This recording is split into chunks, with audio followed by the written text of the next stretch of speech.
us to know exactly how the program is going to unfold. First, we're going to have the arrival of guests, opening remarks, prayers, national anthem, recognition of guests, welcoming statements by His Excellency Alex Emane, the current president of the Journalism Students Association. We will also constitute a panel, but this panel is going to be a combination of panel A and panel B because we are running out of time. That's why we are combining panel A and panel B to sort the time. We'll also have a question and answer after the panel discussion, group picture, and we'll have vote of thanks and closing remarks. Ladies and gentlemen, let's just have our prayers in our respective ways. Then from there, we can go into the agenda.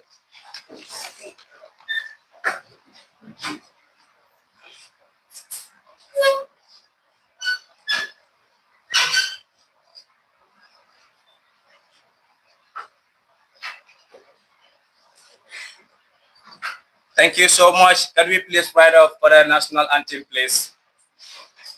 After the count of 3.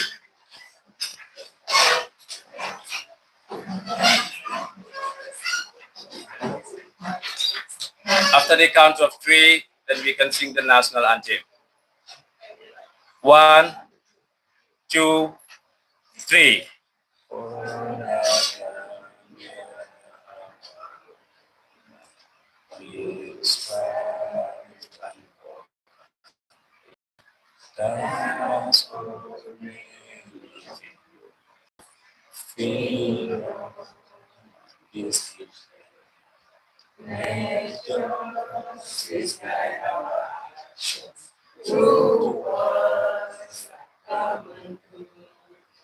And join our legacy to man's brother.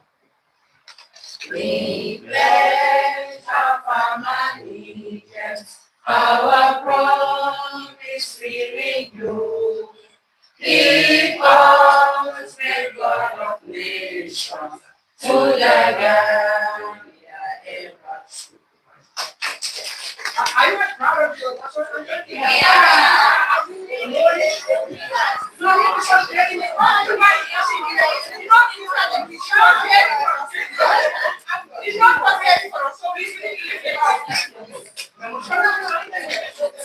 Thank you so much.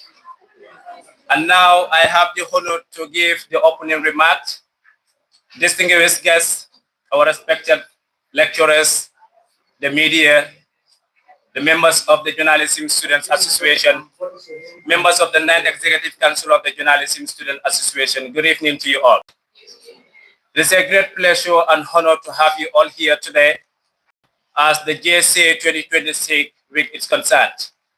And today we dedicated this day for our founders who had sacrificed a lot to ensure that we have School of Journalism and Digital Media in the University of the Gambia. And as a result of this today, we entirely dedicated the day to celebrate the amazing contribution to ensure that the young people of this country are nurtured through journalism and ethics. And as a result of that, we are gathered here today. Ladies and gentlemen, I would like to remind you all that the School of Journalism and Digital Media had been established since 2014. And since 2014, the School of Journalism and Digital Media has been doing absolutely well in terms of nurturing and equipping young individuals and journalists that are not only doing well within the university, within the Gambia, but across the world. And I think that is a clear testament that the School of Journalism and Digital Media has been doing absolutely well, regardless of its size. And today, we have the honor to be here to celebrate and honor those people who sacrificed their entire life, their energy and resources to make sure that we have the School of Journalism and Digital Media. People like Mr. Greg Johnson. Can we please give it up for Mr. Greg Johnson? We approached him and told him that you're going to give a speech regarding the Founders Day. And he was like, look, I'm not going to give any speech anymore. I have done a lot, and it's time for the products of School of Journalism and Digital Media to come up and speak what the school have done for them. And I think today, the constitution of the panel that we are having, you will get to learn that Mr. Gray Johnson and many other people who sacrificed their entire life has really touched so many lives. And as a result of that, today they are proud journalists, not only journalists, but respected members in the society. So therefore, we use this opportunity to welcome Mr. Gray Johnson and all other individuals who sacrificed their entire life to make sure that we have the School of Journalism and Digital Media. Ladies and gentlemen, I now have the honor to welcome His Excellency. But before I do that, allow me to introduce the members of the high table that we have today. We first have Uncle Madi. I think he's not a new individual anymore to us.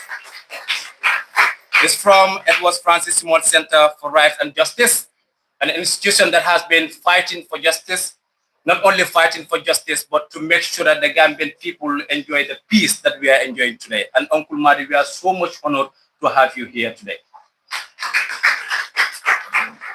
Among the panels, we're supposed to have Aissatou Keita, the current president of the Gambia Press Union, but due to her busy schedule, we cannot have it here today, but we really acknowledge her acceptance since the beginning we call her today. And can we please give it to her, those who is absent. And next to her, we have Prof. Melt, the Dean of the School of Journalism and Digital Media, a leader with vision. He's not only a dean to us, but he's a father to us. And can we please give it up for him? And we also have Ansumana Sise from the Gambia Participate, who's currently representing Matt Nyang, the head of the Gambia Participate. Can we please give it up for him? We are so much grateful, sir, to have you here today, and we really appreciate it. And next to the panel, we have Mohammed M.S. Ba, a journalist, a very vibrant journalist. I think we all know him, and we have been seeing his contributions towards not only disseminating information, but of course feeding the people with the right information. Though he could not make it here, but can we please give it up for him? Ladies and gentlemen, I now have the honor to go deep into the program agenda. And the next individual that I'm going to invite here on the podium is not any other person but Alex Emane, the current president of the School of Journalism and Digital Media. Alex Emane, you have the podium. Can you please give it up for your president?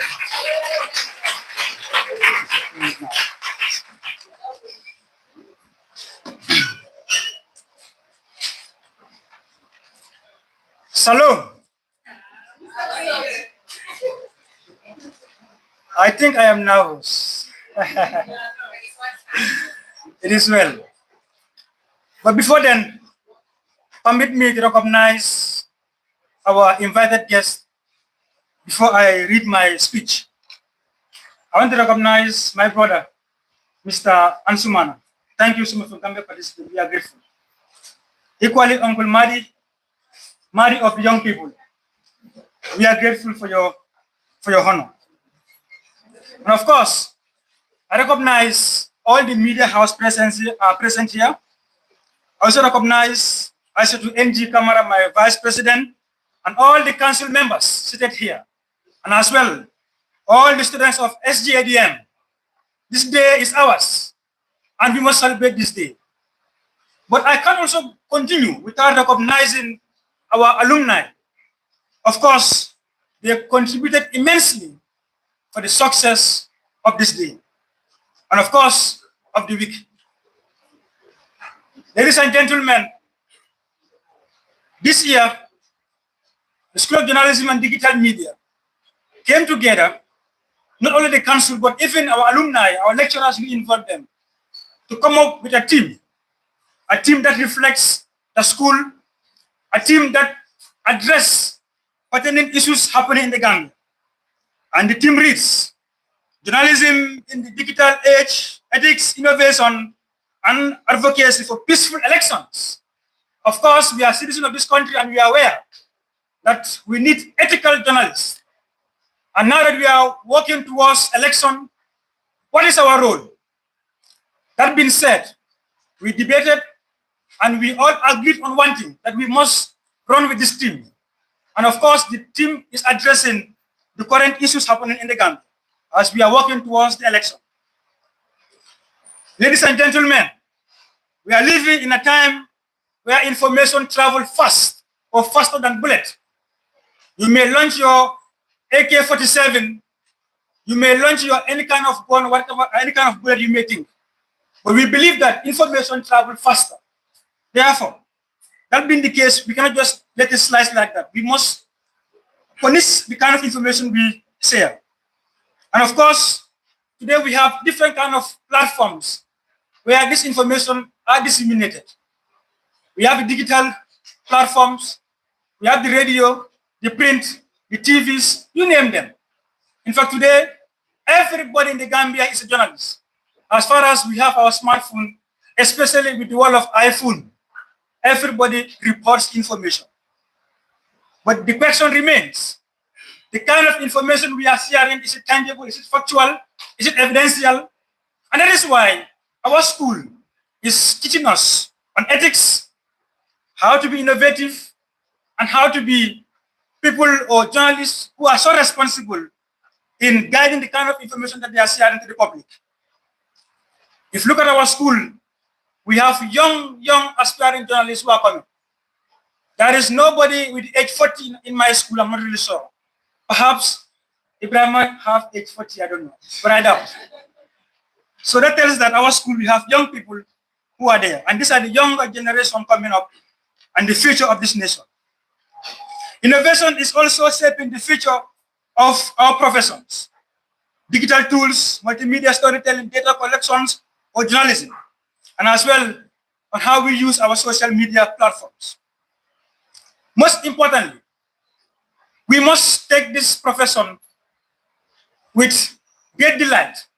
And of course, we can't do this without looking behind us and see how those individuals, the founders, what they went through. This journey is not an easy journey. It is a very difficult journey. Journalists were arrested in this country. Journalists were murdered in this country. If you think you want to be rich in this field, I don't think whether this is the right field for one to be rich. But this is a field. Of course, you can be rich. Don't quote me wrong. If not, some of the journalists in the house might hate me, my president and women. But of course, what I'm trying to say is, what takes you to this profession is the passion to share information, to feed the public. And we must combat against misinformation and disinformation happening today. Because I could remember vividly, my SS teacher taught me about the war that happened in Rwanda. That journalists also play a part rather in that war. We young journalists here also can burn this country within a minute with the kind of information that we are sharing. That is why this day, the Founders' Day, is a moment for us to reflect, celebrate our alumni, of course, celebrate the founders of journalism in this country. Recall about what they did, the kind of sacrifice they did, the kind of effort they did, and the kind of good works they performed in making sure that today we are standing here freely and speaking freely. Yesterday, Uncle Madi will bear me witness to that. It is difficult for journalists to stand and speak because you are scared that perhaps there's a gunman waiting for you at the junction. But today I'm not scared to talk freely. We are not scared to talk freely.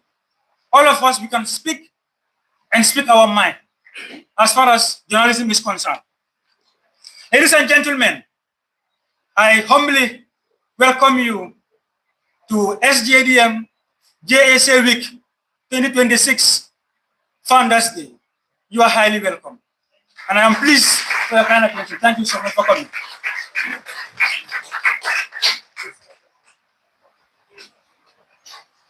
Thank you so much. Can we please give it all again for His Excellency?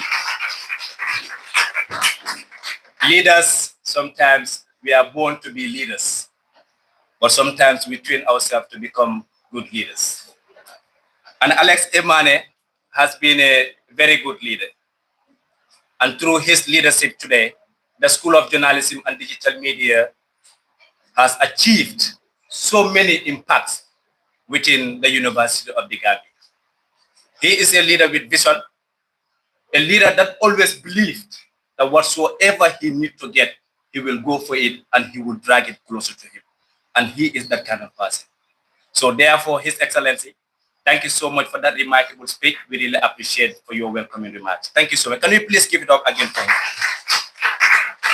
And now, as long as we are running out of time, the Journalism Students Association 2026 week has appointed two vibrant individuals, the chairperson and the deputy chairperson of the Journalism Student Association week 2026.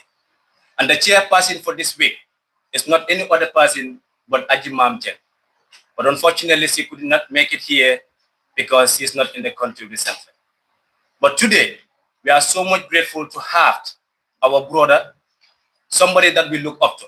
And he's not any other person but Babu Kasi, who's currently as the deputy chairperson of the Journalism Student Association 2026 week. And therefore, I have the honor to welcome the deputy chairperson of the week to come and give his speech. Can we please give it up for him?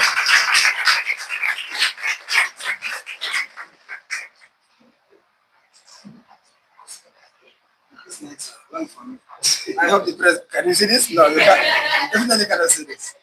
Why do you put this like so high? Eh? Anyway, I will manage. Let me try to. Exactly. Huh? Exactly. Well, let me say good afternoon, distinguished guests, respected lecturers, members of the press. Of course, the panelists that we have today, our uncle Madi Jobate, who needs no introduction as far as the field that we are in is concerned. They say journalists ask too many questions. So if you see us disturbing this panelist today asking, just know that we are practicing our field. We can't wait to get started. But it is a great honor and privilege to welcome you all to this important session as part of the ongoing JSA week, where we are celebrating the Founders Day today here at the School of Journalism and Digital Media. Of course, for a few weeks ago, we were driven away to say this is no more ours. So we are in Faraba, and happily, we are integrating in Faraba. Well, today is not only a celebration of this institution and its journey, but also a moment of reflection on the responsibility that comes with the journalism profession.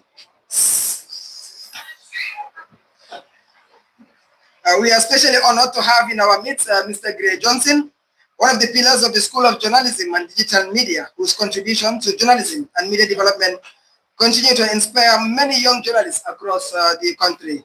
Mr. Gray Johnson is with us, and a round of applause for him. He is behind me. The topic before us this afternoon, journalism in digital age, ethics, innovation, and advocacy for peaceful elections, is both timely and very important. In this digital era where information spreads rapidly across social media and online platforms, journalists carry a huge responsibility. Society expects us to not only report stories, but to report them truthfully, fairly, responsibly, and professionally. As upcoming journalists, or some of you already are practicing, we are expected to uphold ethics and all the times verify information, avoid misinformation and hate speech, respecting human dignity, and remaining balanced in our reporting. During elections especially, the role of the media becomes even more sensitive because a single headline, statement, or report can influence public opinion, shape national conversation, and even affect peace and stability. Journalism should always be a tool for truth, accountability, public awareness, and national development, not division or conflict. That is why discussions like these are very important, and all of us are students and future media practitioners. I believe today's engagement will educate, inspire, and challenge us all to become responsible journalists who will uphold the values and integrity of this noble profession. Once again, welcome to this afternoon's program, and I wish us all a fruitful and engaging discussions. Thank you very much. Thank you so much. Can we please give it up for him one more time? When he speaks, you can definitely see that he's willing to serve because his energy alone said all. Thank you so much, Babakar C, for that incredible and amazing speech. And I would like to remind you all the theme of this year. And the theme reads, Journalism in the Digital Age, Ethics, Innovation, and Advocacy for Peaceful Election. His Excellency rightly said here, so many journalists have been murdered, somewhere imprisoned without any reasonable justification. And they are our brothers and sisters. And this Founders Day really reflect how amazing they are in terms of executing their national duties. And we are entirely dedicating this week as well to all the journalists who sacrificed their lives, who ensure that the truth is said to the public. But unfortunately, they lost their life during the process. And we are entirely dedicating this day for them as well. Ladies and gentlemen, we are now almost at the peak or the most interesting part of the Founders Day. This is the stage that you're going to learn the importance of putting struggles and the importance of giving your best to touch the lives of people. And this is the platform that you're going to hear how the School of Journalism came to existence and how ethics and how to be innovative is important as long as our journalism careers are concerned. And now, without wasting more time, I would like to recognize the presence of our Dean, Prof. Melt, who just came right now. Can we please give it up for him? And I will equally acknowledge the President. I will equally acknowledge the presence of Aliou Cisse and Amadou Oba. These people has been beacon of excellence, and they are very committed individuals in terms of supporting every agenda or activities of the School of Journalism and Digital Media, either both kind and caste. We really appreciate that, Amadou Oba and Aliou Cisse. And now, I have the honor to invite my brother and my boss, Aliou Cisse, who's going to lead the panel discussion under the theme, Journalism in the Digital Age, Ethics, Innovation, and Advocacy for Peaceful Election. We want to have these panels separated, but due to time factor, we are combining all the events together. And my boss, before I hand over you the podium, I would also like to acknowledge somebody that we are all proud of, to see her to be part of the family as long as SJDM is concerned. And she is not any other person but Auntie Annette. Can we please give it up for her? And now my boss is signaling me, and he is telling me literally that your time is almost over. Now, hand over the baton to me. And now, without any hesitation, I'm going to hand over the baton to him. And now, my boss, Aliou Cisse, you have the floor to carry out the moderation. Can we please give it up for him?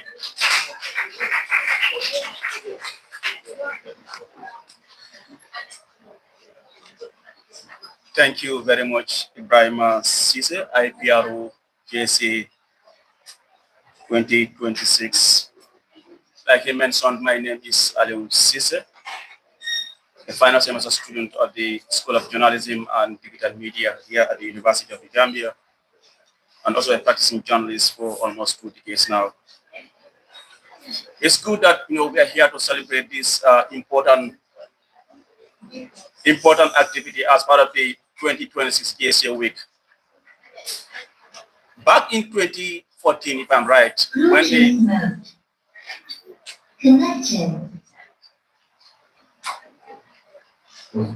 back in 2014, when the School of Journalism and Digital Media was established, many considered the success as improbable. SJDM stands today as a testament to the sacrifice, foresight, and the enduring contribution of the founding members of the School of Journalism and Digital Media. Notably is the presence of Mr. Greg Johnson. We are where we are here today because of him, and I will ask that we all stand and give him a standing ovation. Please.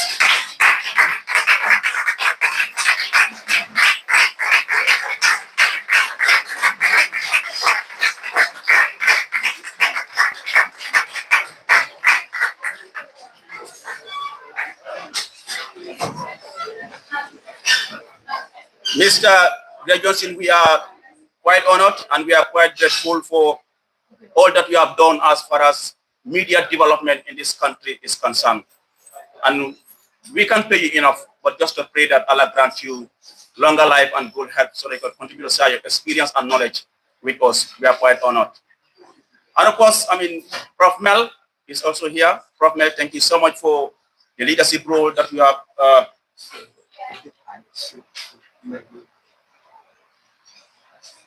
Like I said, thank you very much, Prof. Mel, for all that you have been doing since you assumed the role as the Dean of the School of Journalism and Digital Media.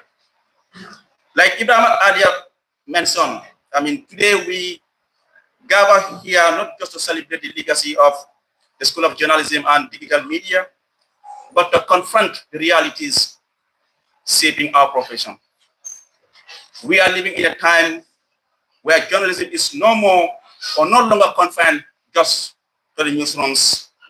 It is instant, digital, borderless, and sometimes dangerously unregulated, something we are dealing with right now as far as the GPU and the government is concerned. As we approach a crucial electoral period, December, the role of journalism becomes even more powerful and more delicate. This brings us to the theme of this year's JSA Week, Journalism in the Digital Age, Ethics, Innovation, and Advocacy for Peaceful Elections. Today's conversation, momentarily, when we have our panelists on the high table, will challenge us to reflect on three key questions. Are journalists keeping pace with digital transformation responsibly? Is ethics being upheld in the race to break news? And can the media actively shape peaceful and credible elections? Like Ibrahim Ariel mentioned, due to time, we will combine these two panels, and he will introduce some of the panelists. We have Uncle Madi Jobate from the Edward Francis Small Center for Rights and Justice. I'm sure if you've been following the media, especially on West Coast Radio, they've been doing a lot as far as, the work of, Edward Francis is concerned, together with Mr. Gray Johnson, and of course on West Coast Radio. Uncle Madi, it's always a pleasure to have you. And thank you so much for all that you are doing for us. I always go back to him when I'm doing my research for my State of Affairs program, and he's always available to share his inputs, which actually also help in coming up with a great program. Mohamed Esba, former president of the Gambia Press Union, and still a journalist. Are you still a journalist for civil society? MS, thank you so much for joining us. Ansumana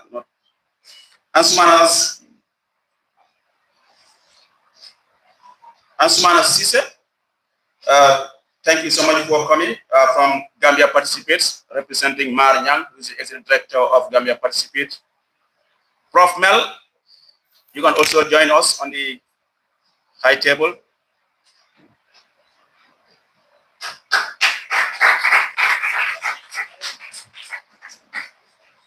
Well, Prof is not prepared to be on the high table, but I'm sure they will also share their insights with us together with Mr. Gray Johnson about their experience and what we are exactly discussing here. Aissatou Kamara, who is the Vice President of JSA. Aissatou, please join us on the high table. Ibrahim Abba, who is the Education Minister. Ibrahim.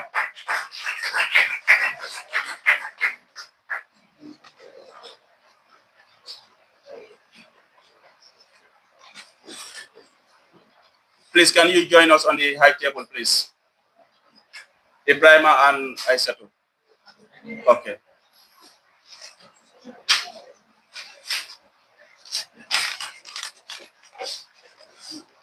All right, to start this panel, I will just start with a broad question as to the theme of this year's JSA Week.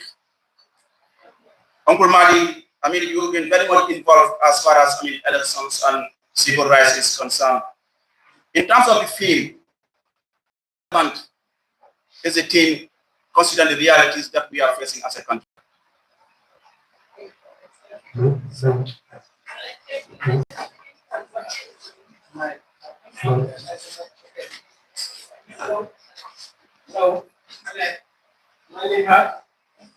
thank you.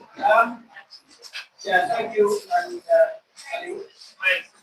And congratulations to the James Association for hosting this events each week. And way here and sustain this global profession. Uncle Mark, I will finish with the podium since that one on the mic and that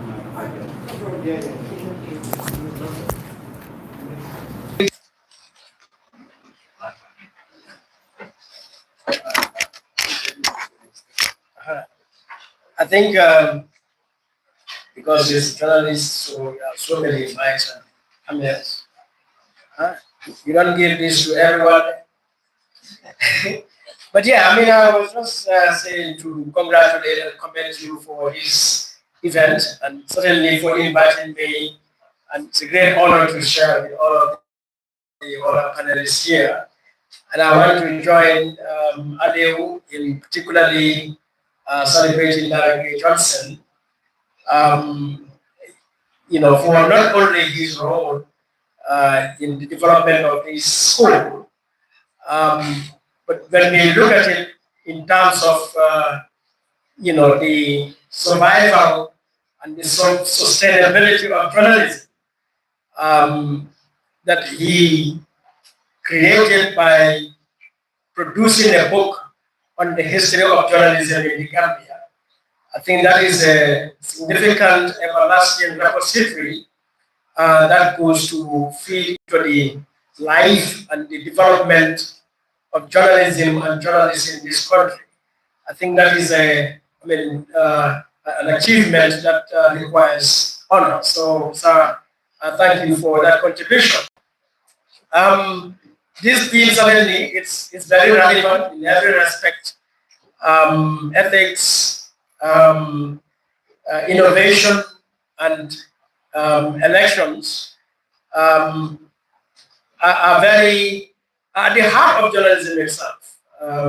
As you know, journalism, like any other profession, will be meaningless if there are no ethics. And what are ethics?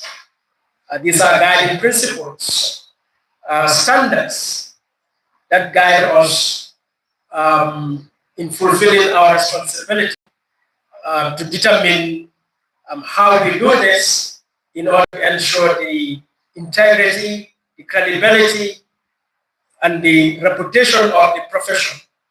So journalism has indispensable principles, and a violation, a compromise of those principles certainly would take one out of the realm of journalism and would be a great disservice, knowing very well that journalism is a public service. And in everywhere, public service is geared towards serving the public. How do we make sure that we are truth-seeking? How do we make sure that in the work we do, we are independent? How do we make sure that there is accountability, that we are fair and balanced whilst we are serving the public?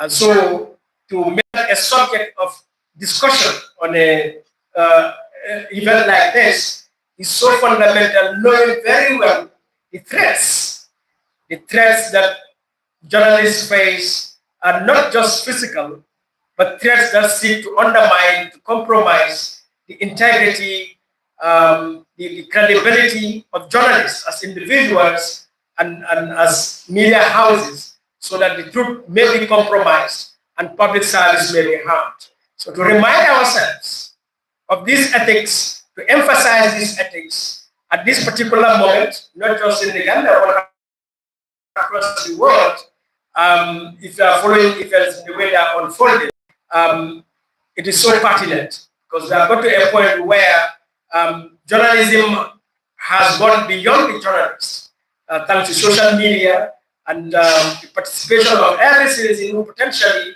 calls themselves journalists, citizen journalists, and so on. so that the journalists and journalism is facing its greatest threat and challenge for the fact that many more actors, players have come into this field and assuming the name and the role of journalism.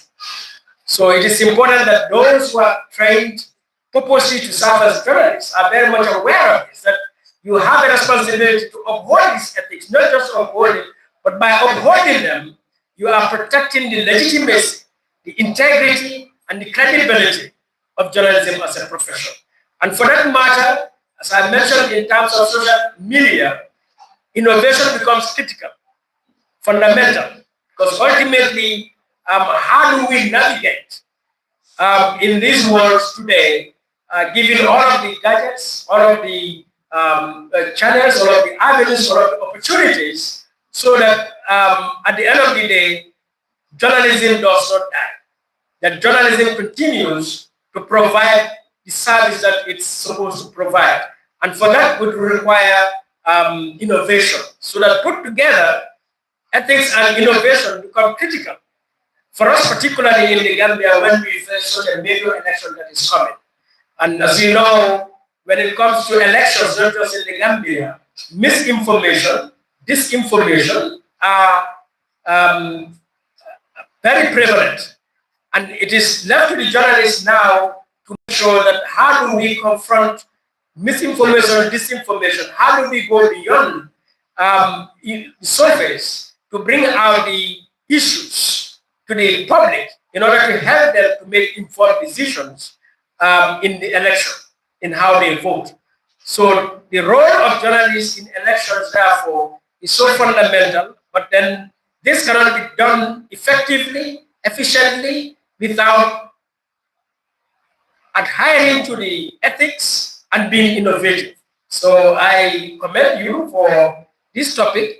And Aliu, I may end here to say, I don't know who conceived of this topic, but I don't think you can have a more apt, a more timely topic for such an event at such a time in a country like ours, the Gambia. Thank you. Thank you very much, Uncle Madi Jobate. I would like to acknowledge the presence of Annette Kamara, President of the Women's Journalists Association of the Gambia. Mohamed S. Baleka mentioned is a former president of the Gambia Press Union, and he's still a journalist. MS, from a journalist perspective, I mean, what are the biggest challenges you think we may face as journalists in covering the upcoming elections fairly and responsibly?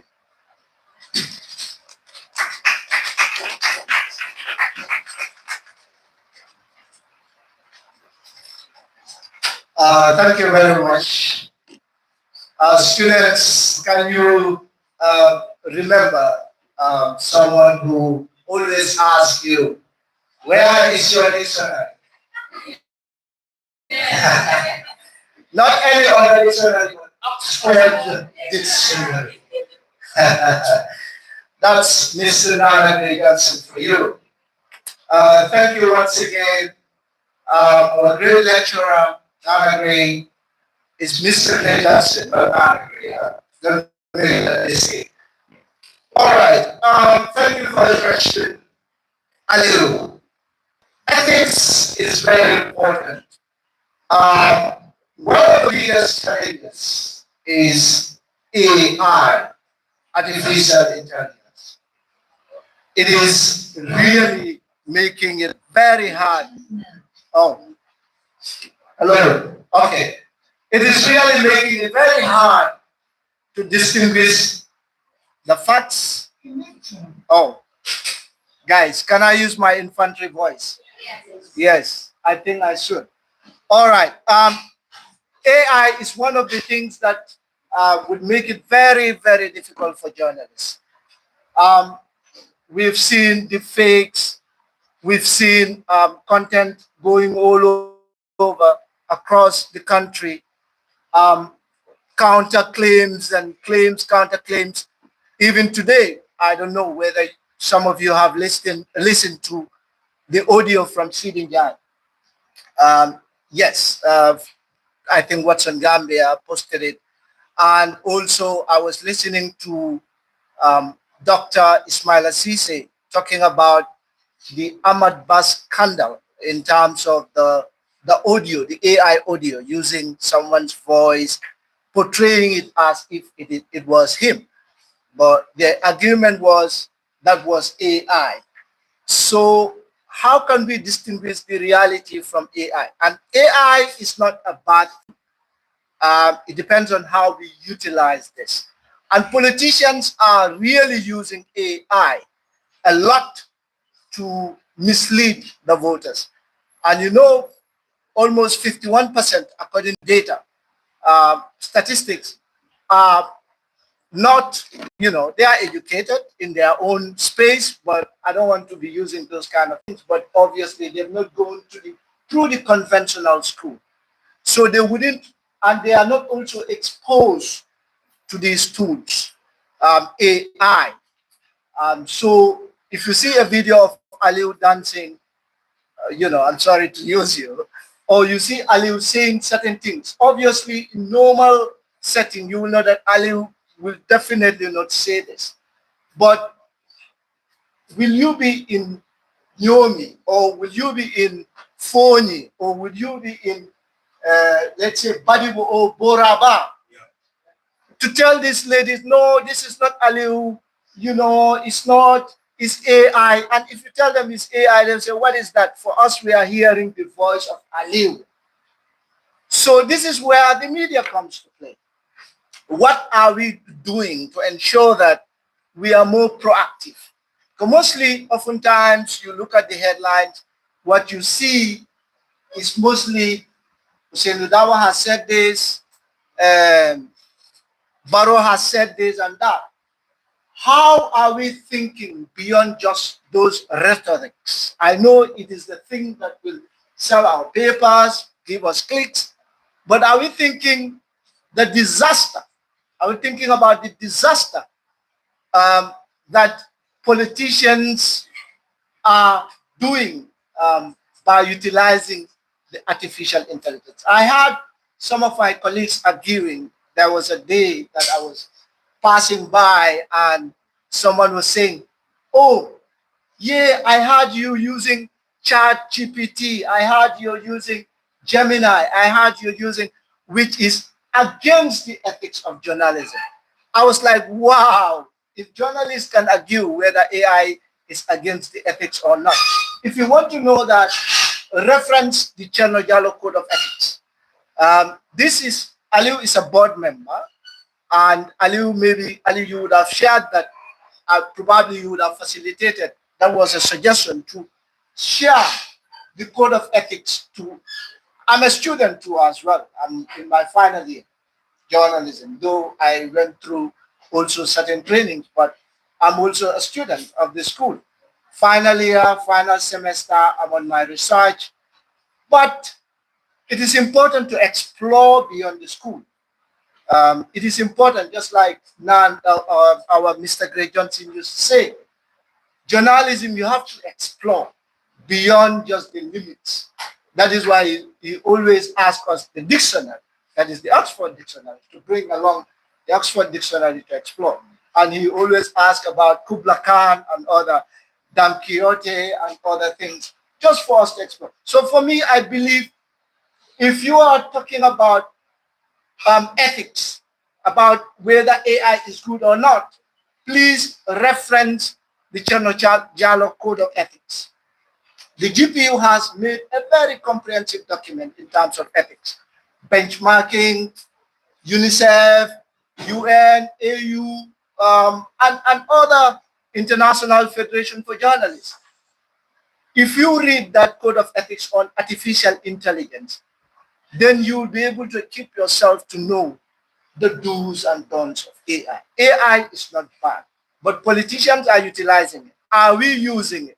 And this AI is going to be the major challenge.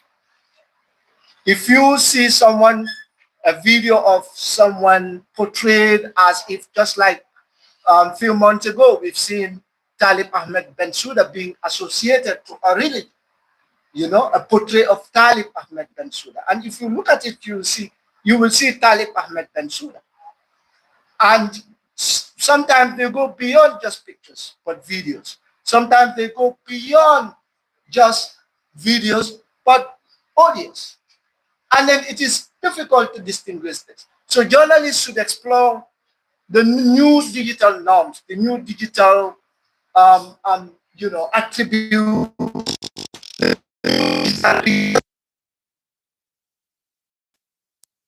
disinformation and misinformation. Thank you all for your kindness. Thank you very much, MS Ba. Like you already mentioned, the issue of disinformation and misinformation is a concern. And, if you have attended a lecture with Mr. Gray Johnson, he always emphasized what? Facts, facts, facts, no assumption. So as journalists, we should always ensure that, whatever we write or report out there is based on facts and nothing else.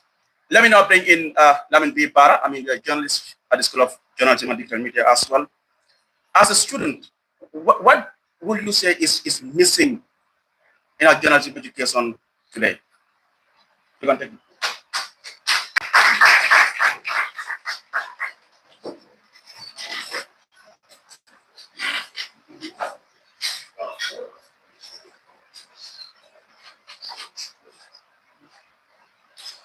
All right, good afternoon, everybody. Thank you so much, Ali. To be honest, I was not planning to be in the panelists, but Ali asked a very important question that I always advocate for at professional level and at personal level. That is the key thing. What is missing? The number one key thing that I always emphasize on is skills, practical skills. We have a lot of journalists. Some of them are even veteran journalists. But now when you come to digital skills, there's lack there.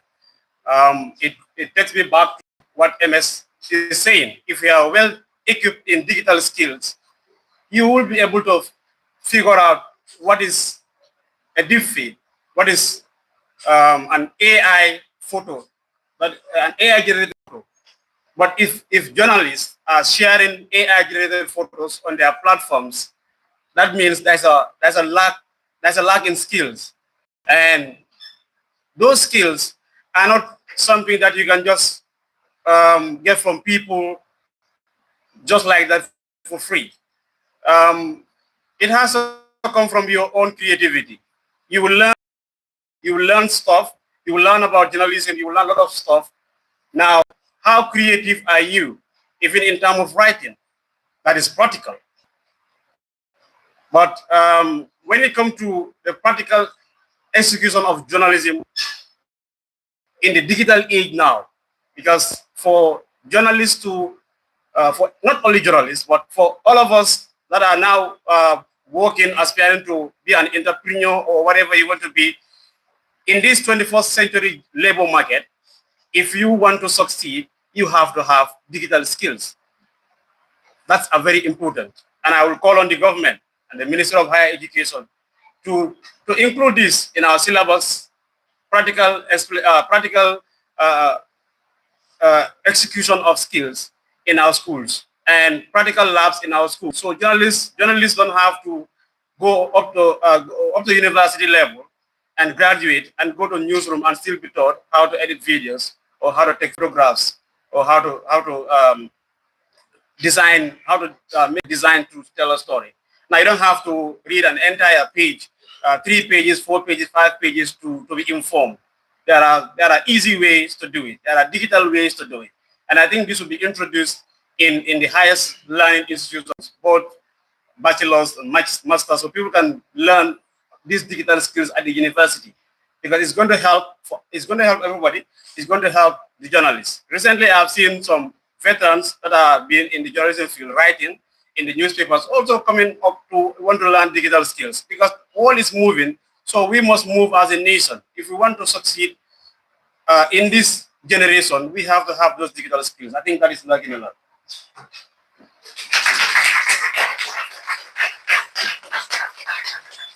Thank you very much, Lamin B. Bara, like you mentioned, things are evolving.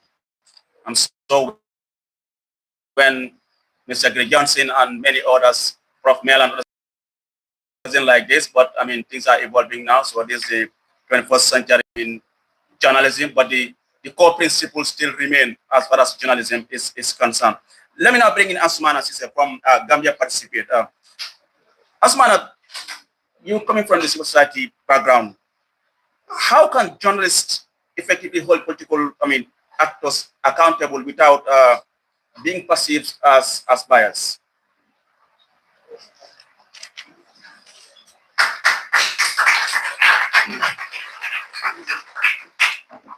Thank you very much, Aliu. Our strategies are mainly based on three thematic areas, and of course, election is part of it, which is why our executive director, Mariang, deemed it fit for us to be. Yeah, that's why I asked that question, right? Okay, let me. Okay, great. Are you hearing me now? Yeah. I will say, my name is Ansumana Sise. I come from Gambia Participates, which is a civil society organization, and I'm here on behalf of Mariam, who is our executive director.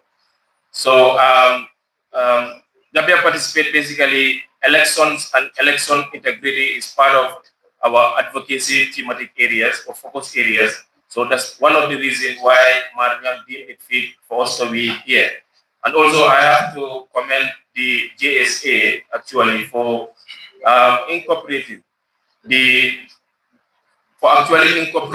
elections and advocacy around elections in their team for this year's JSA week and for the Founders Day.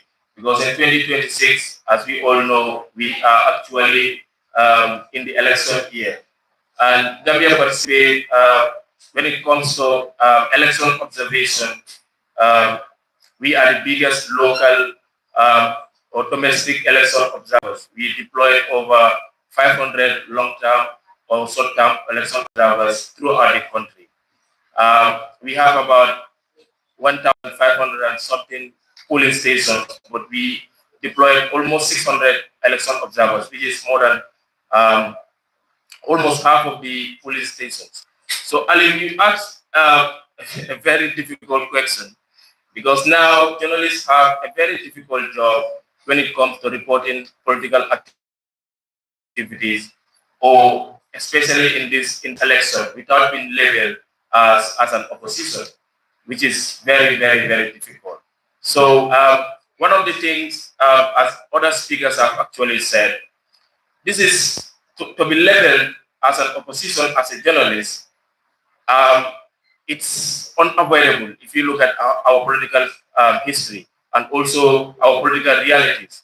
But what we have to make sure is what they speak about, the principles, the ethical principles of journalism. If you uphold those principles, their accusations will be baseless. So all that journalists have to do, in my humble opinion, is to uphold those principles so that we, in your reporting, if the accusations come, you will have where you can back your story on, that the principles were observed, you make sure that your report is credible, you make sure that your report is corroborated. These are things that has to be involved in your storytelling. But to be also labeled as parties, we are even labeled as oppositions based on our let's say our realities at the time. For example, in the Gambia here, we have seen that CSOs or media, if we have a trending issue and you take a stand, the party that your stand is favorable to, you are associated to be part of that party. So that is for the CSOs and for the media. And another day you will take another stand against those, which your stand was favorable to before. Those people will also label you as part of the other party. So it's a very funny situation that we both find ourselves in. But what we have to do, and also what we need to collaborate on, both the CSOs and the media. Because for CSOs, what we also do is we develop programs and advocacy strategies And it is important that in our program and our advocacy strategies, we involve the media. We organize media trainings that will promote election integrity, how people report on election, and Gambia participate this year. We are working on one, and also on behalf of Gambia participate, also to inform the JSA also. I think I have mentioned this to the president, and in our meeting when he came to our office. We have a proposal from the JSA students that we are right now reviewing, and it is also geared towards misinformation, disinformation, and we will try to incorporate elections. So that is something that the CSOs can also do in collaboration with the media, in collaboration with aspiring journalists, to collaborate and work together so that our goals can be met. Yeah, thank you very much. Thank you very much, Ansumana Sise from the Gambia participates. I will now invite someone who needs no introduction, Annette Kamara, President of the Women Journalists Association of the Gambia. Annette, I know you are very passionate when it comes to gender, women, journalism, and all that. I just want to find out from you as, of course, president of this particular group of journalists in this country. We're talking about the digital age and all that, that's happening. What opportunities and risks do you think exist that could perhaps empower more women journalists in the country, or otherwise tend to, discourage them from coming into the profession?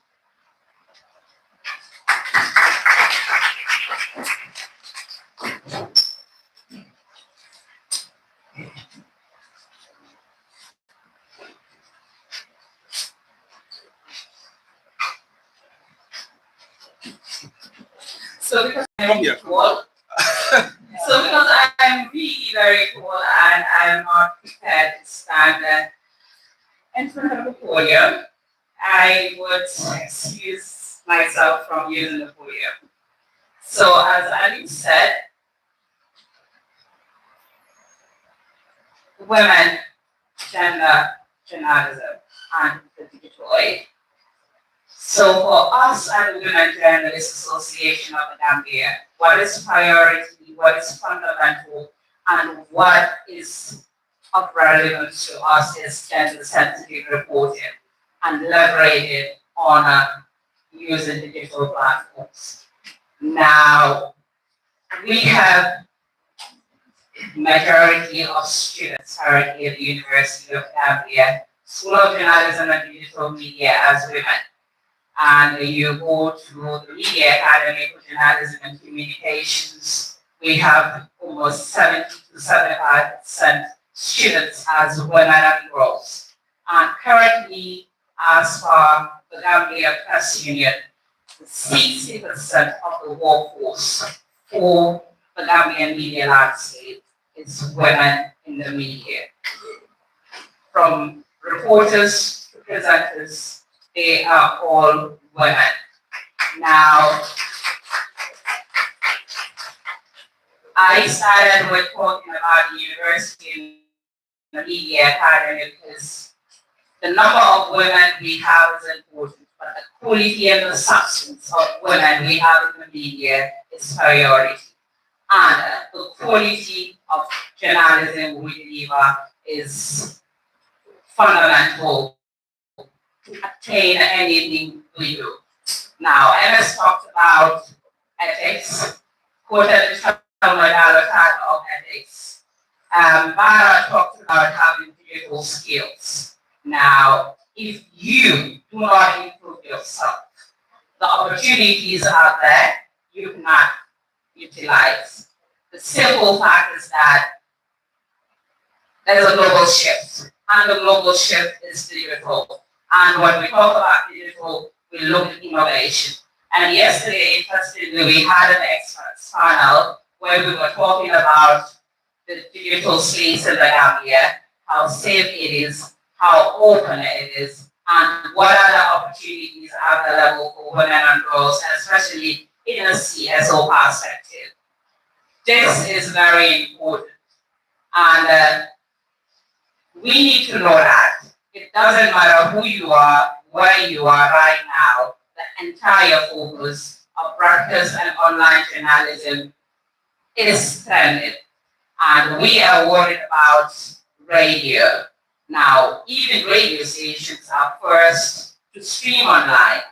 Radio stations are forced to have content on social media handles by ensuring that they maintain their audience.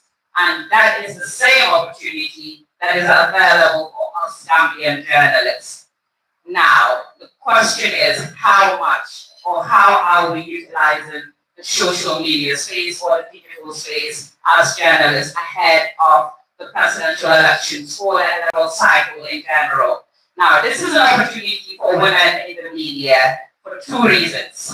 We all know that in Gambia, gender-sensitive reporting is by far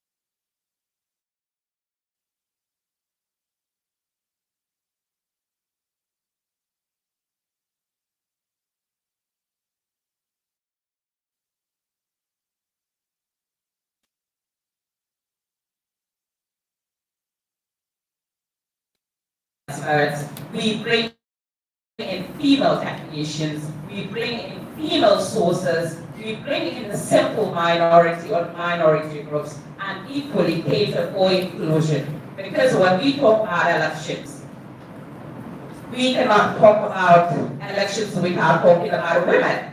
When we look at the Gambian landscape, by far, the data that was available by GIVUS indicates that 57% are women. The IEC data equally tells the highest registered voters are women. The highest voters are women, even when they talk about low voter turnout. So you realize that we have a lot of women in this country and a lot of women participate in elections. Now, you look at the political parties, the party structures. Women take the forefront in terms of coordination, mobilization, canvassing for votes. But most of the time, these stories are not out there. What we see on the front pages are usually sensationalism. He said, she said, barbarism, downwards, and you hardly ever see it reflect the female voices, the female faces, and the female perspectives. Now here we have women that are interested in contesting for presidency. How often do we see them on the front page of the newspapers, or how often do we hear them speak or listen to them on radio? And we reference the same thing as for the 2021 presidential, not the presidential elections, the local government, the National Assembly. We realized that we had 18 women that contested for parliament and 3 won. And out of those 3, how many do we know, or how much women have we given space to as media professionals or as journalists?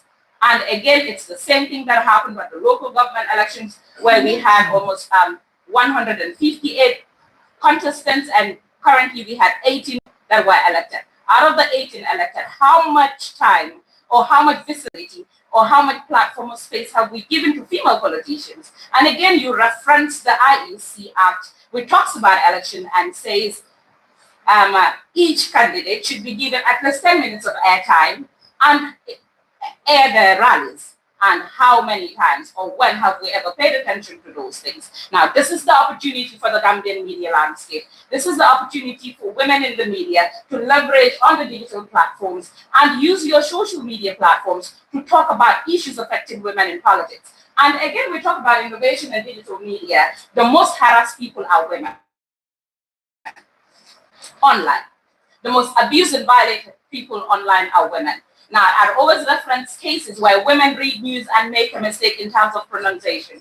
looking at the word reliance. I could not remember who it was, but it was one time on the Cartoon Network where a young lady could not pronounce reliance, and that became a talk of the town, and everybody actually caricatured her, bullied her, and used it against her. We have seen Jennifer Sonko of QTV made a comment on one of the platforms, and that was used against her.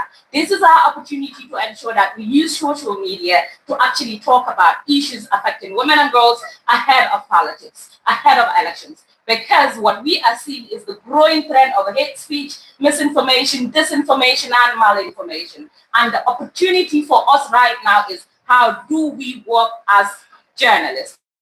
How do we work as women in the media to change the narrative and shift the conversation to a very gender inclusive perspective? Thank you. I was not prepared for this conversation. I was not here to talk about this, but I mean, it is what it is, and congratulations to ASA and 2026. You know, I mean, you just reminded me of our conference in Nairobi where we were discussing about the issue of, debunking some of these negative, social norms in our countries, and how the media can play in terms of, ensuring there's an equal field play for both men and women. I will now bring in Aissatou Kamara, who is the vice president of the JSA. And then after her, we will take few questions from the audience. But like I said, we cannot disperse here without giving the podium, of course, the mic to our founding day.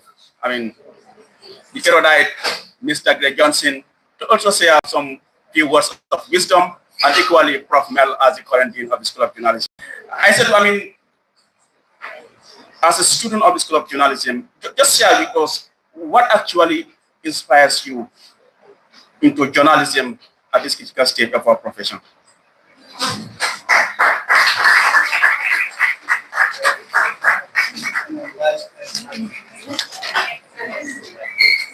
Am I audible?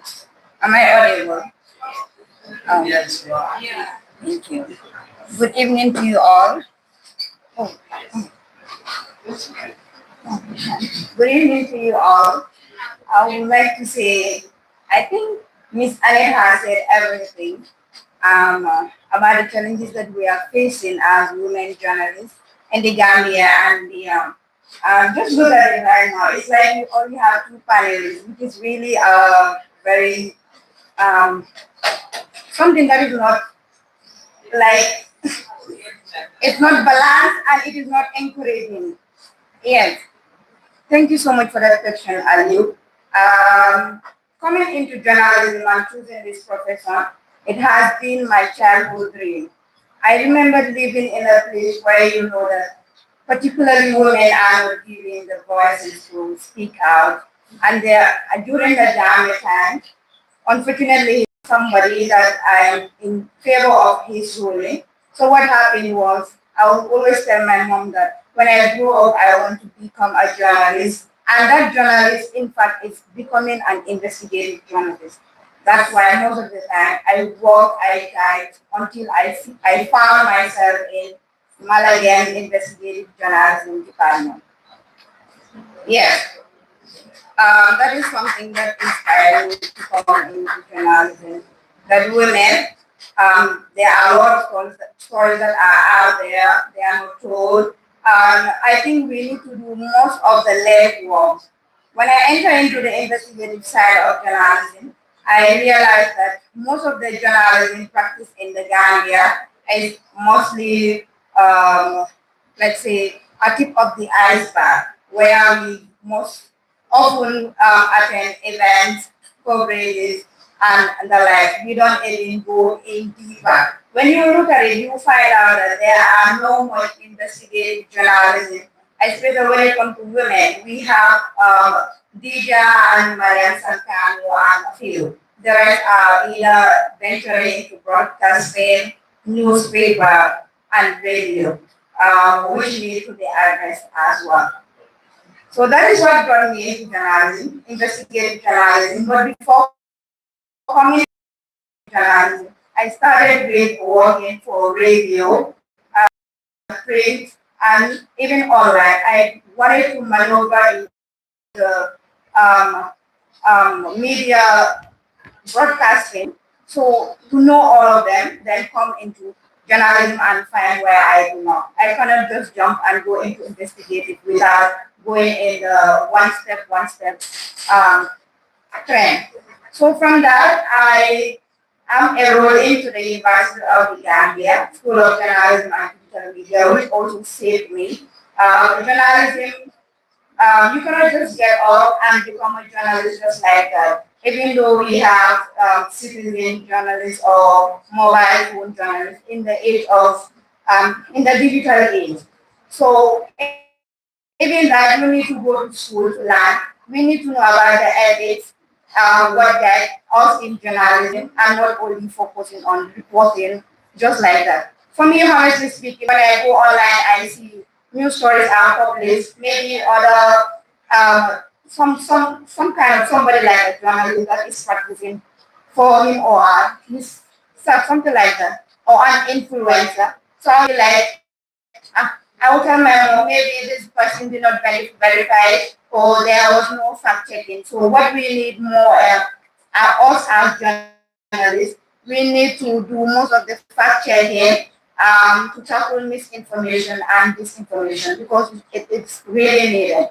Most of our stories that we get is from you, those that publish online, the newspaper, TV, radio, and print. So we get all our information from there, us as investigative journalists. So what we do is most of the time we listen, then we verify. So it's really important that we are depending on you people, and we will need utmost from your end to help us with reporting ethically for a professional noble journalism. Thank you.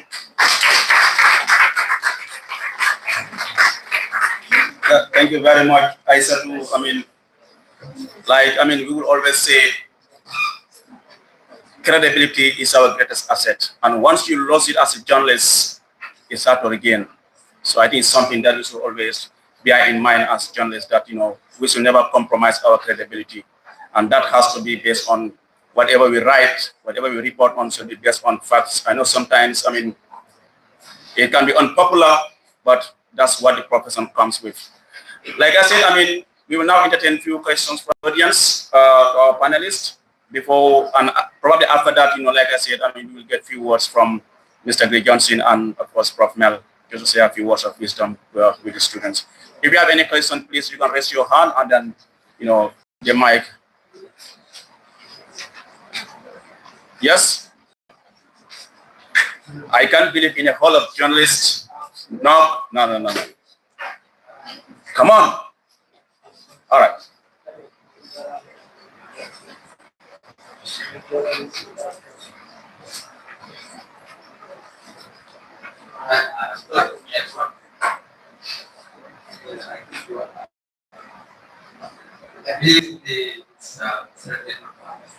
I'm so I don't know you. I doubt whether Mr. Gray Johnson knows you as well. So please tell us who you are. Yes, Ramajede, organizing already a second year. Celebrating from the I believe it's the right of to point this out because asking a long time now. Talking about what's happening in the media, what's happening in the journalism, all that. My senior here about skills and all that. But I also want to raise a question that is how are students going to be equipped with these skills if the facility is not available in the higher tertiary education sector of the university? And again, talking about innovation aspects. Who is that person?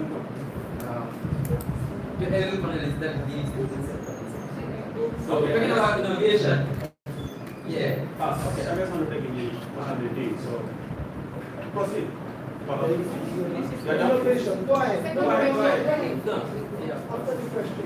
Yes, talking about innovation, I've seen about appealing to the government on niche students. So for students to find their niche in the School of Journalism and Digital Media, with the absence of the facility, with the studio and all that, students will really be able to have the skill to edit and do a simple video clip. So this is really very a concern. You see students that will graduate and then go to media house and start down out. So that is very frustrating. So other upcoming journalists that will come to the field because they will consider the fact that the school doesn't have a studio.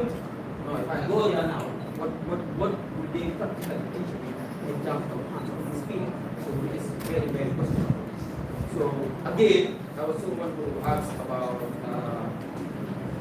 what is the school doing that's innovative enough to make sure they bring this available for the students to be able to provide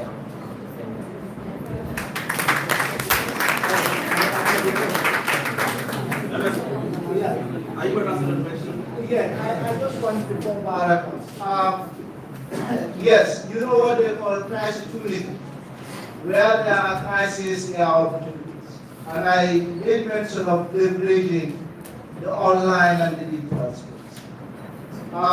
Simply, I know it's a problem, definitely, even us, we went through it.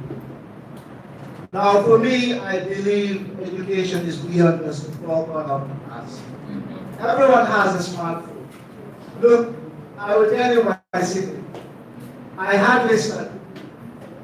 To be honest, I don't have the time. But what I do is, as a student, when the topic is discussed, I go online.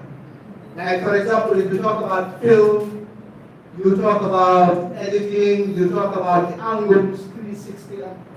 YouTube. I used to go to YouTube. I used to go to whatever you see, even video editing is on YouTube. From elementary to professional level. I know it's difficult, definitely, but it's a commitment. I hardly study, that is why mostly it's only Mr. Greg Johnson's class that I take notes. Because I know that's why there are certain things that you have to really pay attention. But even if you explore more, you will get certain things. So for me, I believe, yes, there are crises, obviously, yes. But we are going to school. Now, how are we going to solve that problem? Are we going to just cry and say, oh, there are no studios, there are no things there? Go on YouTube, die, and also explore AI. If you go to ChatGPT right now and you say, ChatGPT, please give me the best lectures on this and give me direct link. You know, prompt engineering, prompting is important. Yes. Give me direct, is it YouTube or whatever, give me a very good link. ChatGPT will give you the best, the options. Yes, we cannot allow the vice president to answer, and like I said, when Prof. Mel comes, maybe we will go thank you. So provide more clarity to some of these Yes, questions. going for the question that he asked. Honestly, what MS said, I do it the same. And what I can remember during my first year, first semester, I thought when I came to the nothing, it's just theoretical. What I did was when I was in my second year, I truly work and explore for myself. That is how I maneuver from all this media, going to school and and work. So I am a practicing journalist as well. So going into your second question, the non-academic book, we tried and we even had pushed through with the UTG management to have a productive online media where our students will participate in, and also most students interested in the digital side can go work with us and write, explore, do productions, and anything that we are doing in journalism. The other thing is we partnered with Mr. Santano, that is the Pan-African website, where we want our writers very passionate culture or any other thing that they want to write. We have two writers in JSA, so they will also write and publish in his website. That is another thing we do, so we can explore that aspect.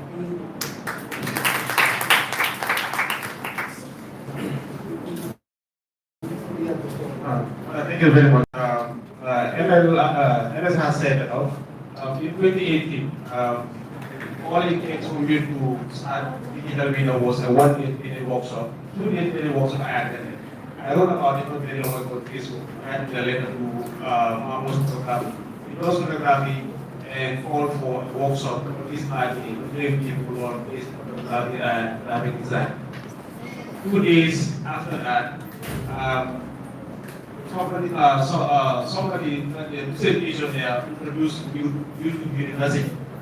We call it YouTube University because now YouTube is a university. Now, some of you may see me doing photos and flyers and even flying drone. I swear to God, I've never been anybody to teach me how to fly a drone. When I get the drone, I just went straight to YouTube, watch tutorials, and I tried. Same thing with graphic design, I watch videos. Then they guided me to do those things. I've never been to any school. If you go to schools, you will not see my record in any school that I've been to, but I studied graphic design. But I cannot make flyers today and you look at it and say, wow, this is nice. I love computing. Very convincing.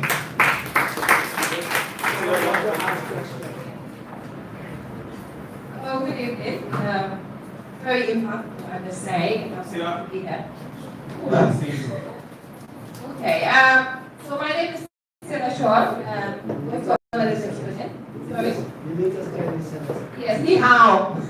Chinese would say.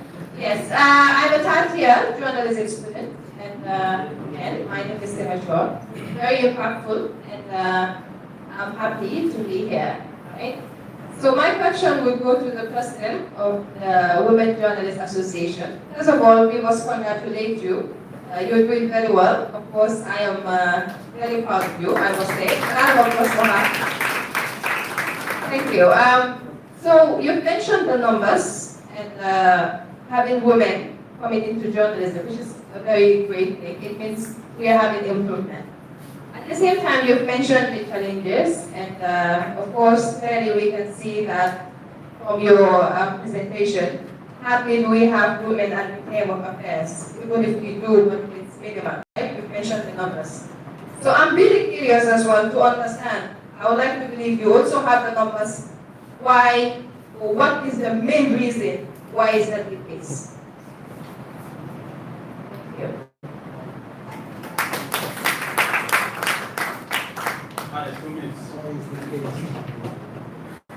Why is that the case? There are so many factors, I would say.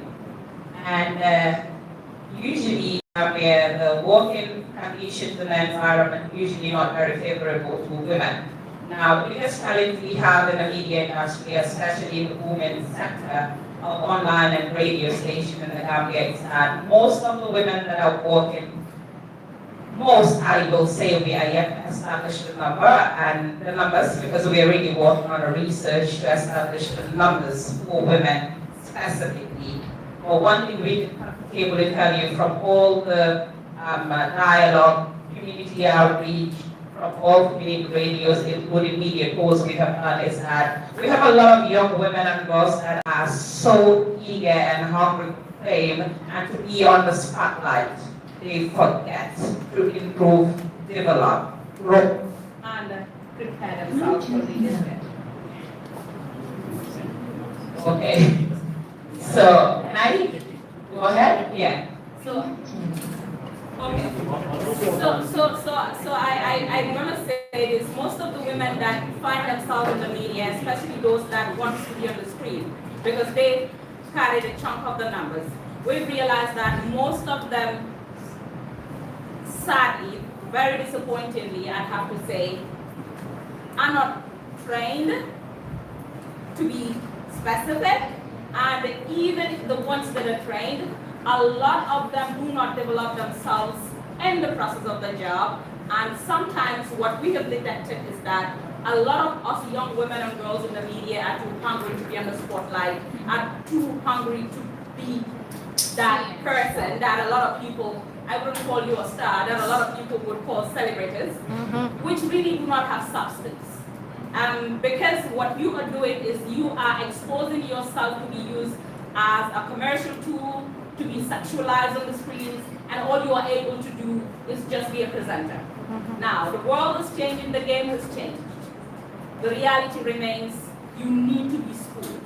You need to improve You need to explore, you need to learn to ensure that these things change. Now, after saying that, we need to acknowledge the fact that from 2023 to date, we have seen a couple of online being established, aside from the two we used to know, which is the Fashion Network and the Kim Party, and Elegance Magazine that was owned by a lady, Chilad. We now have Radio One, owned by a woman, and I can count 4 or 5 other online media platforms, VOD, owned by women. And now again, she talked about that. Out of the 46 registered media houses we have in the country, under PURA, we do not have more than 5 female editors. I'm not talking about sub-editors, I'm talking about actual editors. And the reason is that a lot of women like me, we are very outspoken, we're very confident, we're very bold, but we cannot write, and we do not give ourselves the opportunity to learn and learn from other people. And that will take us back. For women to be able to lead in the media, to change the narrative and to change the game and the perspective, it's entirely on us to change the game. And I'm going to use this opportunity, and you said 2, but I'm sorry, it's going to be more than 2. Because we have a lot of women in media houses that do not have employment letters or contract letters. Some work into these online media houses and radio stations as interns, and they have been interns for a year plus.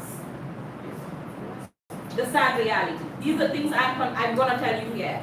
In 2024 December, we did a nationwide tour with all the community radios in the Gambia. We have 9 community radios.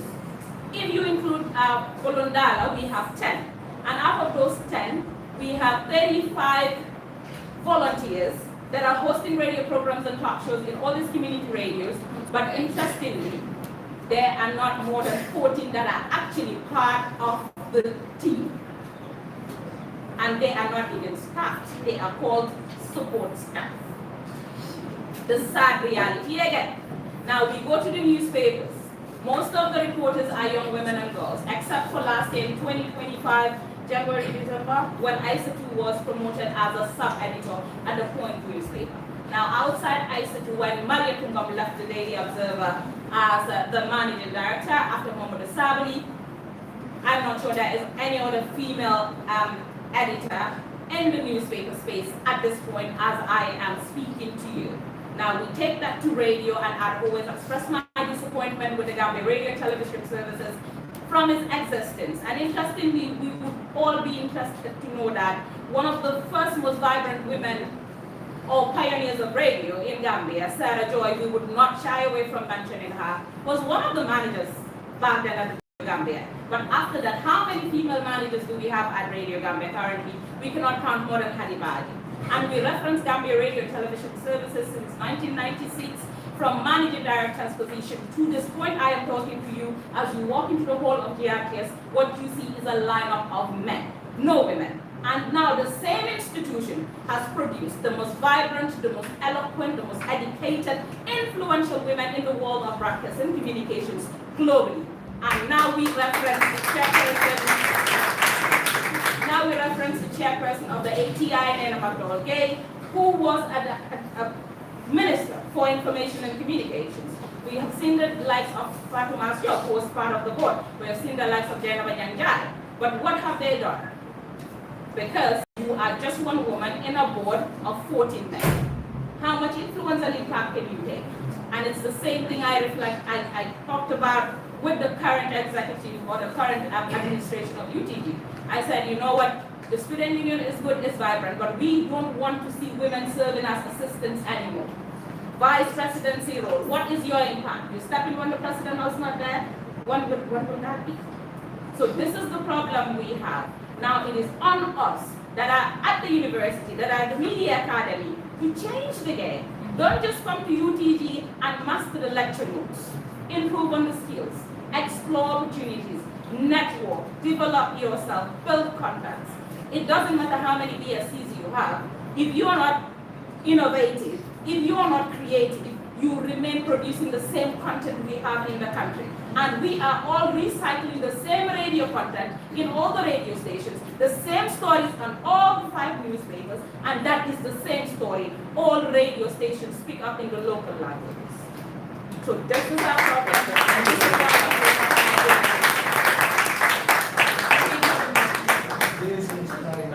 you very much, Annette. I spoke with my team back in the which was UTG at some point. Okay, go ahead. And please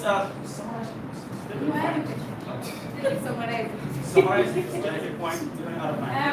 Someone's here now. And my question is, what impact do you think society plays in journalism, or how does society influence journalism? Can I ask my question so that I can answer? Yes, Uncle Mari.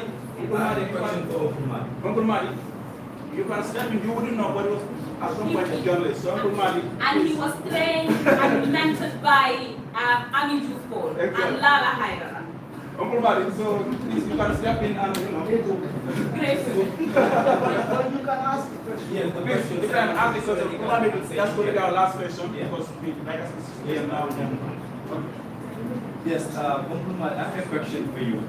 You as the head of the Post-Francis Society and Justice. Recently, we have seen the government of the Gambia trying to introduce a bill, which is not yet a law, to regulate the media or maybe to limit their scope in terms of freedom of the press. As somebody that always advocates for freedom of the press, what is your subjective opinion in terms of the regulations that the government of the Gambia is trying to introduce in order to limit the scope of the Gambia Press Union? What's your opinion on that as we are heading to the 2026? Well, since time is gone, no answer but the short answer is applying regulations to be unnecessary, unconstitutional, and undemocratic. It should be rejected and local negotiations as far as yes process is concerned. Now, to the question about society and journalism, you know, journalism emerged out of society. When we sit here, we see all of you, we see an institution, University of School of Journalism. Journalism institutions around the world today, Columbia School of Journalism, and many universities have schools of journalism. But then, journalism did not emerge out of the university. It emerged out of society. And so some of the great names we hear in journalism across the world, they have no degree. They didn't go to university. But as one of them, Joseph Police, who was an American journalist, said a long time ago, you know, about the role of journalism and how a journalist would contribute and ensure transparency, governance, protection of human rights, protection of public interest. So at that time, he wasn't talking about training. He was talking about ethics and having the deep intelligence to be able to distinguish what is right and wrong in order to hold the powerful to account. And so journalism emerged out of the people and out of society because of a need, you know, a need, and I'm sure from in the journalism courses or classes, the idea of information, disseminated information, has not existed in society in various ways. When you look at it from a sociological or anthropological point of view, communities have lit fire so that smoke was used to send information. Drums were used and other mechanisms, various tools have been used by various societies to send information. So just saying this to say the tradition of information dissemination, sharing information, generating information has not existed in society, so that along the way this has become professionalized, and that is what makes the difference now between journalism and the sharing of other information that has always happened in society. Journalism came to professionalize with a stated objective, and therefore founded on strong values and standards. in order to then be purposeful in terms of the role of journalism and journalists in society. So consider yourself therefore as a journalist, as a part of society, that emerge out of society, is for the need interest of the society, and so therefore you are a contributor to what is good for society. That's how I see journalism in its relationship with society. So keep it up there. Thank you very much, Uncle Madi. I think that's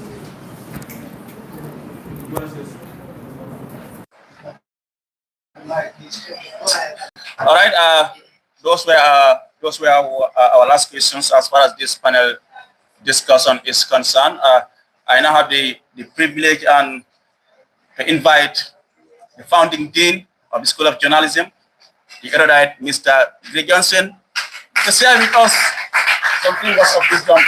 Sir, both of you, anyone can come first, and then, all right, Prof. Mel will come first, and after that we'll have the founding dean to also share some.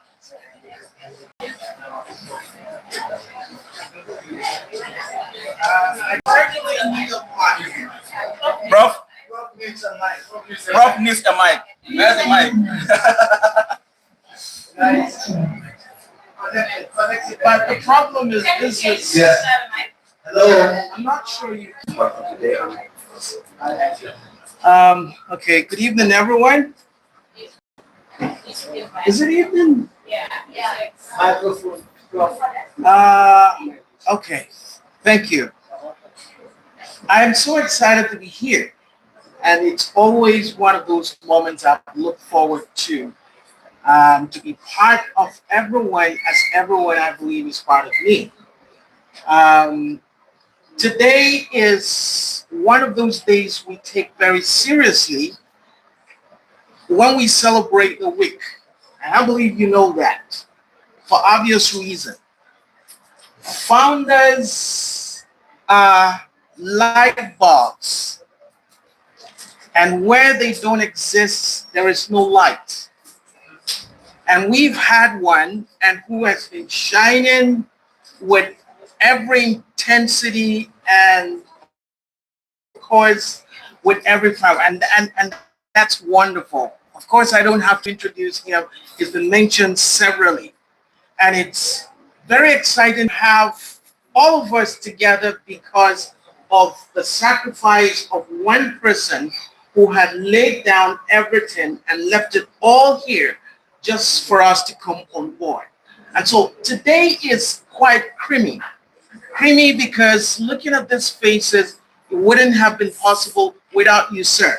Thank you so very, very much. I am so honored, and I can't tell you how I feel inside me. Now, but let me also go on to say this, that he's more than happy watching and seeing us, but his joy will not be full except we all become founders in our rights. And as journalists in training, this is very, very important and very, very strategic. One thing about him that I can tell you is that he is very, very, very intelligent. And so if he's not bringing forth intelligent minds, he won't be satisfied. And whatever lip service we'll be paying to him, it just will be that if we don't work towards being actually being very, very intelligent. And I think I heard quite a number of us say things like, we have to work ourselves up. Intelligence is not slapped on you at birth. It's something you work yourself into. And we have to be very hardworking to be very intelligent. And I think the biggest challenge that we have right now is that, I don't know, but talking about intelligence and journalists, I think it looks like there's still a gap somewhere. Because ethics, whether you like it or not, ethics is only a guardian angel. And to the extent that you are prepared to know what you should know, and then it reminds you that this is what you should do and this is what you shouldn't do. So it's never slapped on you from birth. And you don't get crashed into ethics. You learn ethics and then you practice ethics. You become ethical. That's very, very important for us to know. We're going into elections, yes. We're talking about the digital revolution, yes. And I think this, what is it again? Journalism in the digital age, ethics, innovation, and advocacy for peaceful election. It's coming a bit late. Late because if you were not ethical, and this is what is going to wake you up and make you ethical, you're way too late. You can't be. So I think ethics is something we live, we practice, we eat, we repeat every other day. And it's very, very important for us to connect that what you do, how you do it, when you do it, why you do it are all very, very tangential. They're so important. You can't separate. And I think somebody just expressed a bit of concern that we don't have the tools. I don't know if I will embarrass you a little bit, but I think we do have the tools. And like a number of other persons responded, we have the tools. We just have not worked with the tools.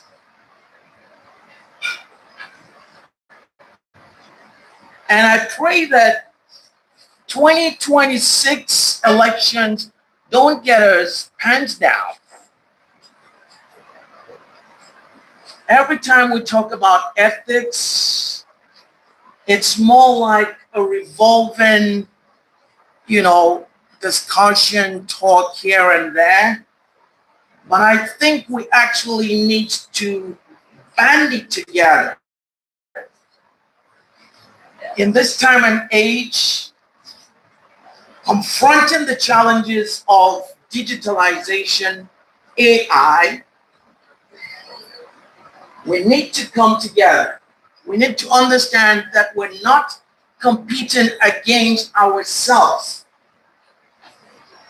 We are competing against falsehood. Yeah, I know about, the tools that can help you to check it. But AI needs humans in the loop to be able to function properly, especially if we're going to confront this information. And I think that's the gap that we don't yet see. I'll ask you right here. We're journalists here. How many of us connect with each other? How many of us check on each other? You hear something, and instead of running out to town, maybe the right thing to do is to check with your colleague. Hey, you know nothing about this? It's not about who breaks it first. You can't break it better than technology right now. You are too weak to compete with AI. Technology will always beat you to it. So the only way we can handle misinformation, disinformation, malinformation is to have a digital bantaba where we're able to connect with each other, people who have common concern, and then we can cook whatever is it that we want to cook to be able to do what? More like an antigen to contend with falsehood. It's very, very important. I can't go into talking so much about that, but this is my concern. And I think this is a very essential gap that we need to really pull together. Thank you so very much. This is not a lecture. I am so sorry, but I am enjoying and drinking every bit of this, and please keep it up.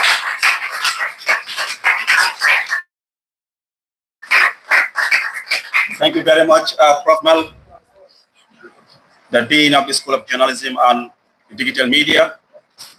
At this point, I would like to invite the founding Dean of this school, Mr. Greg Johnson. Like I said, his sacrifice and everything is what has brought us to where we are today.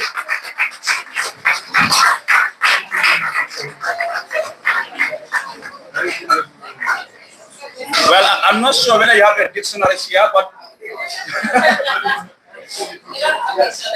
well,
And he said, that first stone must be you. I listened to him. We had multiple meetings at Gaia Cafe. And it was there we solidified his dream that there must be a school. This, I saw in him the element of a leader and a dreamer and somebody who sees the future. And when he sent me to Dakar to attend the UNESCO conference for the standardization of journalism curriculum in West Africa, giving me the broad potential of an ECOWAS dimension, I started to buy into this young man's dream. And since he placed it on my shoulders to take his dream forward, I abandoned my consultants. and I joined the UTG. And you call me founding father, yes, that's fine. But there is a founding father. And I will not step into his space because I want you to give 3 cheers to Professor Muhammadu.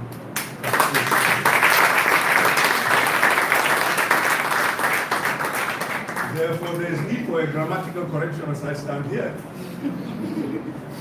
JSA, language people, look at your screen. Can anybody tell me the grammatical issue there? Yes. What is it? Your apostrophe is not replaced.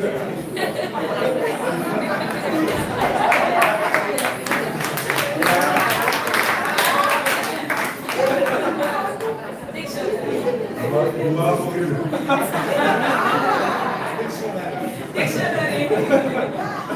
You are forgiven. So you can see the joy that I have in me. That I became, through the inspiration of this young man, part of the UTG family. And then I took that inspiration from him to create a family at the UTG, at the School of Journalism. And then, he being a digital media expert, sat down with me and said, but it cannot just be the School of Journalism. And when we arrived at and digital media, then the vision clicked. Because he said the people we are going to train will not be Heidelberg journalists. They will not be cyclo-styling journalists like we had Batarawale and the big guys who preceded us. Cyclo-styling, carbon copying our news sheets. But these people are going to be in a life embraced by technology. So we must we must make them 21st century people. I am quoting Professor Khan. We must make them 21st century people and digital media. That's how our name came up. And at that meeting, the UNESCO meeting, it was emphasized that the geographical dimensions and linguistic dimensions must also be extended. That is why you cannot graduate from the school without French as part of your deal. Why? Not to punish you, but to make sure that when you qualify, if you grasp French on the way, you have just extended your potential to 16 countries. 16, right? Yeah. One country has come back, it's still 16, is it? Yeah. There we go. So when you qualify in journalism, interpretation of society, with all the ethical issues and advocacy issues that you have covered, you are now ready for any capital city in West Africa and beyond. You can go to Senegal and work for a French paper. That is the rationale behind having you study French. And I am glad a few people have caught on and have made French a second subject, and they're going on to speaking beautiful French. There's somebody in this school who now works in the board, in the NATCOM board. When I go to NATCOM board meetings, we speak in French. She started here, and so forth and so on. So we, from what you have expressed here, from what I see around the room and what has gone before you, think of what we have now and think of when the first batch of graduates, 7 of them, the first batch of students that enlisted, 14 of them, 7 fell by the way by the end of 4 years, and we graduated the first batch of 7. And then beauty comes along. We sent them, we negotiated and signed an MOU with the University of Lagos. Was it second batch as well? Yes, second batch. We sent them to the University of Lagos so that they could have their last semester studying at the University of Lagos, and the MOU between the UTG and UNILAG allowed the semester results at the University of Lagos to reflect in their transcripts at the UTG. And you can imagine, when they called me from Lagos, and they said to us, they said to the staff, that Mr. Gray Johnson, we are more consultants here than students. They are wondering how we have covered all these things in the number of years that we've been at the UTG. So he says, don't underestimate what we are delivering. We became consultants. We things we have done that we thought were just passing by is now serving us to inform the School of Communication at the University of Lagos.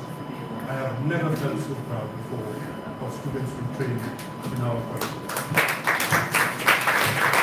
And now you have amplified that pride, you have amplified that victory. And I am happy to speak here today.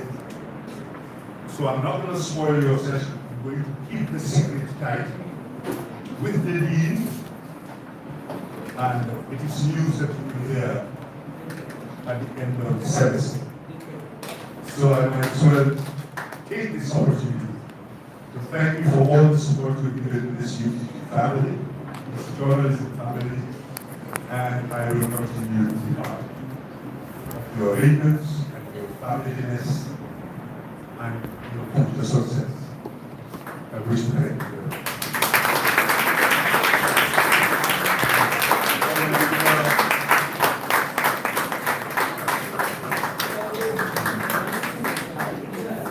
Thank you very much, Mr. Administration. I'm talking about former Vice Chancellor Professor Mohamed Mboka. It was actually during this time that we had a law faculty built that we have, the auditorium. And of course, even this building, it was during this time that it was constructed, and we currently serve as a country's command representative at the administration office in Geneva. But equally, when we talk about the first batch of students who graduated from this school, the likes of Sam Mendy, who is currently the managing director of the Media Academy for Journalism and Communication, was among the first batch. Becca Ndiaye, who is currently the editor-in-chief at the Point newspaper, of course, Lamin Jahate, Umar Wali, and many others who are part of the first batch that graduated from this School of Journalism and Digital Media. At this moment, I would like to invite the Education Minister to come and give a word of thanks. Who is going to do the closing remarks? We have poetry for me. Poetry? Yes. Oh, okay. Oh, I never knew, we have poets at this JDM. Yes, we have. All right. Where's the poet? Come here. Say, come here. Ibrahim Sawane. Ibrahim Sawane, please. Sawane here, please.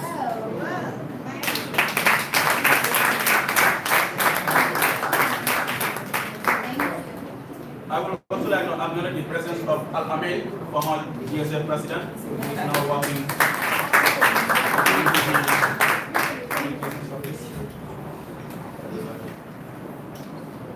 So, Mr. Poet. A wonderful evening to all of you.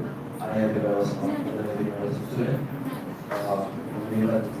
So I have a title of service years.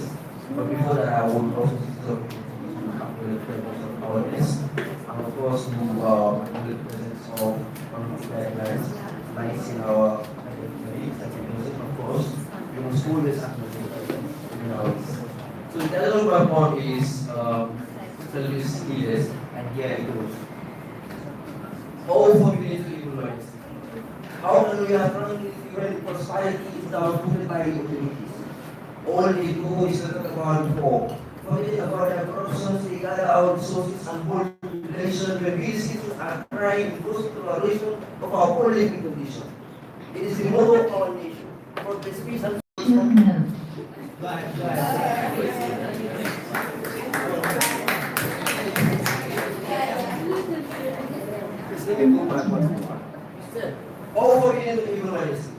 How can we have currently given prosperity is down to by the community? All they do is to talk about it more. Forgetting about their corruption, they gather our resources and poor population, but really citizens are crying in constant toleration of our poor living condition. It is the motto of our nation: progress, peace, and prosperity. But to throw back hatred and jealousy. They monopolize when the Muslims stabilize, we criticize, they jeopardize, stigmatize, and victimize because they are authorizing their so-called nation civilized. Thank you.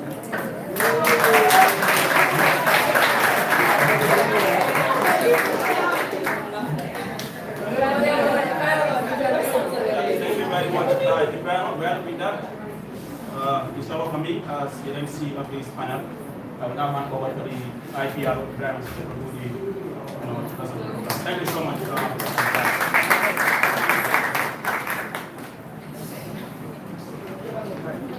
Thank you so much, Mr. Cisse. How are we feeling now after this amazing panel discussion? We're proud, right? Yes. Because we have came a very long journey.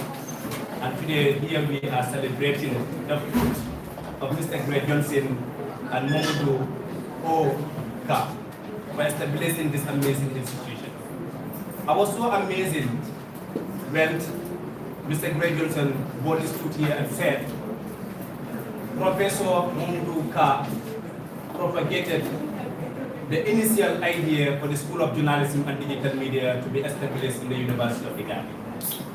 And he did not only stop there. He said, look, I am a journalist, and I will only be proud of myself if we nurture young people that will take the mantle of leadership and journalism in the Gambia. And he abandoned his consultancy work and joined the University of the Gambia in order to make impact which is touching each and every life within this world today. Can we please give to Mr. Greg? The discussion was so fruitful. I know we are running out of time, but I have to acknowledge the contribution of Annette. The women of this country need to be empowered. And I'm so proud when she said, the women now are taking the mantle of leadership and paving the way forward for more women journalists in this country. And not only to make the way forward, but to create impact that will be a history that they will be able to celebrate, even the younger generation to come. And I think that every single soul here as a woman, you should be proud of yourself and look up to the young women that are absolutely doing well in the journalism industry. Can we please give it to Mr. Allen as the president of the Women's Journalism Association. Ladies and gentlemen, and now we have already reached to the anticlimax of this amazing gathering today. And I will be very proud to call Honorable Ibrahim Balde is going to close this event today. But more importantly, to remind you all that tomorrow is going to be another interesting and exciting day as we are yet to celebrate what defines us and what defines us as individuals of this country, which is the cultural day tomorrow. We are urging each and every one of you to come tomorrow and be able to take part and then celebrate the beautiful culture that we are all born together. Therefore, that being said, I will now welcome Ibrahim Balde, the current Research and Education Minister of the 9th Executive Council of the Journalism Students Association, to come and give his closing remarks, then from there we can call it a day tomorrow. Thank you for it was a pleasure. And then immediately after this speech, we're going to have group photo outside, please. Thank you. All right.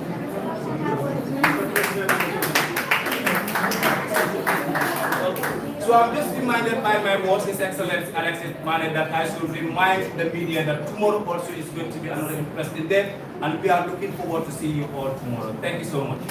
Yeah, don't forget to regulate your time, please, huh? We will work on that, inshallah. All right, thank you.